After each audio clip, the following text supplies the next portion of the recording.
अब के बरस है सावन जानन मेरे ले जाए बोले जो कोयल बाग में है बोले जो कोयल बाग में అరే ఏంది శ్రేయస్ తమ్ముడు, నువ్వైతే నా పాట పాడుతున్నావు. నువ్వు పాడాలంటే ఏదైనా కొత్తగా పాడాలి కదా.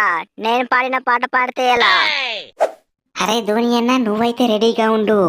మీ హోమ్ గ్రౌండ్కి వచ్చి మిమ్మల్ని పిసికేస్తాం. చూసారు కదా లాస్ట్ మ్యాచ్లో 270 రన్స్ కొట్టాము. ఈసారి అయితే 280 రన్స్ పక్కా. తమ్ముడు శ్రేయషు, నువ్వు కొట్టినకి ఇదేమైనా వైజాగ్ గ్రౌండ్ అనుకుంటున్నావా? ఇది తల ఆట.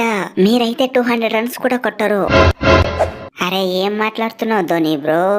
ఈ సునీల్ నారాయణ బ్యాటింగ్ చూసి కూడా నువ్వు అలా మాట్లాడొచ్చా? నీ అవ్వ ఎన్ని రన్స్ కొట్టాను. అరే మీరు ఎన్ని తోపు తురుమై ఉండొచ్చు, కానీ ఈ చెన్నై గ్రౌండ్లో అవన్నీ సాగవమ్మా. అరే ఏమైంది తమ్ముళ్ళు, మీరు ఒక్కరు కూడా మంచిగా బ్యాటింగే ఆడతలేదు. మీరు మంచిగా బ్యాటింగ్ ఆడితేనే కదా మనం మ్యాచ్ గెలిచేది. మన దూబే తమ్ముడు తెప్పిస్తే ఇంకెవ్వరు బ్యాటింగే ఆడతలేదు.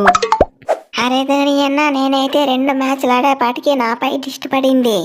అందుకే నేను మ్యాచ్ ఆడతలేదు. నాకైతే ఒక దిష్టి తీ ధోని అన్న.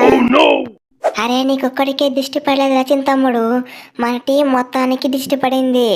మనం దిష్టి తీయించుకోవాలంటే మనం బహుమా దగ్గర కలవాలి. అరే నా దగ్గర మీరు దిష్టి తీసుకుంటే కంపల్సరీ మ్యాచ్ అయితే గెలుస్తారు. కానీ ఒక దృష్టికి 1000 రూపాయలు. త్వరగా ఫోన్ పే చేస్తే చాలు, మీకు దిష్టి తీసేస్తా. నెక్స్ట్ మ్యాచ్ మీరు గెలిచేస్తారు. అరే ఏంది స్టారా బ్రో, నీకైతే 25 కోట్లు పెట్టి కొన్నాం. నీ ఏవో నువ్వు ఒక్కో వికెట్ కూడా తీయలేదు. ఆ రన్స్ అన్నా తక్కువ ఇస్తావంటే ఆ రన్స్ కూడా తక్కువ ఇవ్వట్లేదు.